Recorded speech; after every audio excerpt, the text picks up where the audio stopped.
Ready star महोदय, यह भी विचार किया गया है कि जो व्यक्ति समाज में काम करता है, चाहे आविष्कार का काम करे, चाहे दूसरा कोई काम करे, उसको उस काम में तब तक सफलता नहीं मिल सकती है जब तक कि समाज का सहयोग या समाज ने जो परिश्रम किया है या कुछ आविष्कार किया है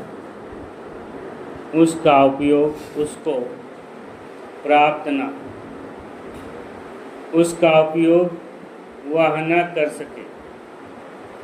इसलिए जब भी कोई व्यक्ति किसी वस्तु का आविष्कार करता है तो आविष्कार करने में न केवल उसका अपना परिश्रम रहता है, लेकिन साथ ही साथ समाज ने जो काम किया होता है, चाहे विज्ञान के क्षेत्र में या प्रौद्योगिकी के क्षेत्र में या किसी अन्य क्षेत्र में, उस सब से भी वह लाभान्वित होता है। इसलिए जब हम किसी आविष्कारक के किसी आविष्कार के अधिकार की रक्षा करना चाहते हैं तो उसके साथ साथ यह भी विचार हमारे दिमाग में आता है, जिस व्यक्ति ने समाज की सहायता से आविष्कार किया है, उस समाज को भी उसका फल अधिक से अधिक मिलना चाहिए। माननीय मंत्री जी ने भी कहा है कि पेटेंट लॉ इस सिद्धांत पर आधारित होना चाहिए। मैं समझता हूं कि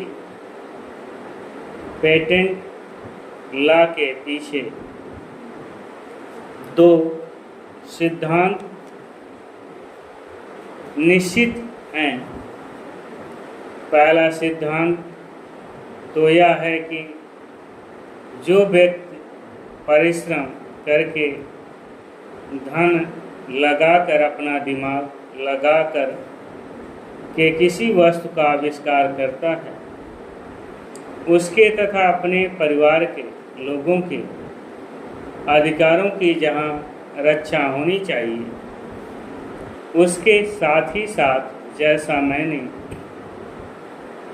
अभी कहा है, कोई व्यक्ति समाज में व्यर्थ में काम नहीं करता, वरन पिछले समाज के लोगों ने जो काम किए होते हैं,